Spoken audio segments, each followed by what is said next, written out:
Disease prevention has certainly taken center stage over the last 2 years, and APHA's Alliance for Disease Prevention and Response is working to prioritize the lessons learned from the pandemic.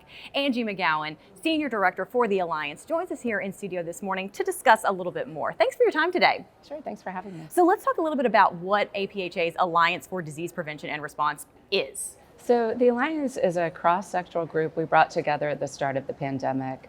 I'm realizing that it was really important to talk to all different sectors, all different types of organizations to figure out how we get through the pandemic. But we really wanted to make sure that this was a long-term effort. And so you notice we don't mention the pandemic in our name.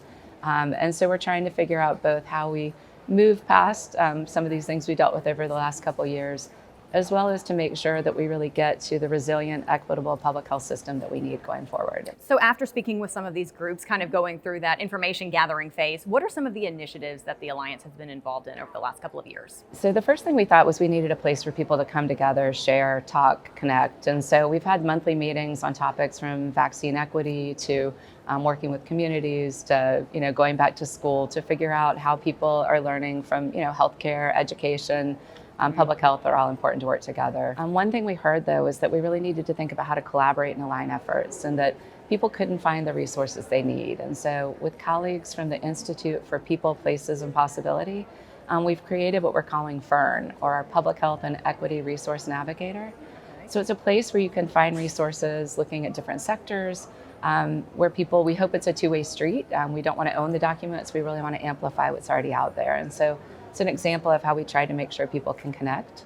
And recently we've really started to finally transition to looking at where we need to go as a public health system, not just as APHA, but as this collective group of 80 organizations or so, to think about what we've learned around the pandemic, the recommendations for going forward for a public health system, and to come up with a smaller set of things that we together can put forward as good steps for how we'll move forward with the public health system, making sure that we really center it on equity and lift up communities and bring in some of those great multi-sectoral collaborations that have happened over the last couple of years. It really seems like with regard to disease prevention, with the pandemic, it seems like we still have a lot of challenges that we face. Do you agree? And if so, what are some of those? I do. I think one of the big things we've seen has just really been the challenges to both public health itself, as well as to a lot of the people that work in the field.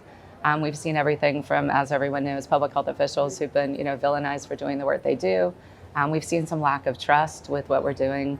Over half the states have passed legislation that actually restricts the ability of public health officials or government officials to act as needed in something like a pandemic.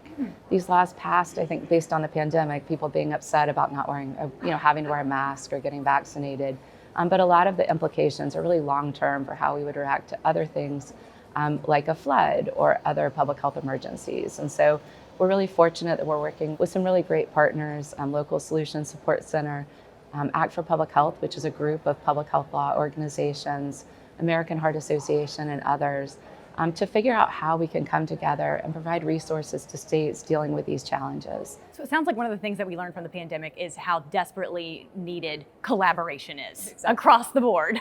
All right, it is a very exciting week here at APHA 2022. What are some of the activities that you're looking forward to taking part in? So I'm really excited that a couple of things we just talked about we'll be able to really lift up over the next couple of days. So on Monday, we're going to have a session about these challenges to public health authority. We also, the next day, have something we're excited about, which is really a brainstorming session to think about how we can, if people are ready to act, to think about how they can speak up for public health, how we can learn how to communicate about it, to do messaging, to think about how you could figure out what the laws are. So we hope it's really interactive, and we hope people will join us. And then we'll have a session Tuesday morning on the Alliance, just talking about what we do and also telling people about FERN. And finally, we have 2 booths, so hopefully people will come visit us both at the Alliance booth as well as one for FERN in APHA Central. Wonderful. Lots to look forward to. Well, thank you so much for your time today. We appreciate it. Thank you.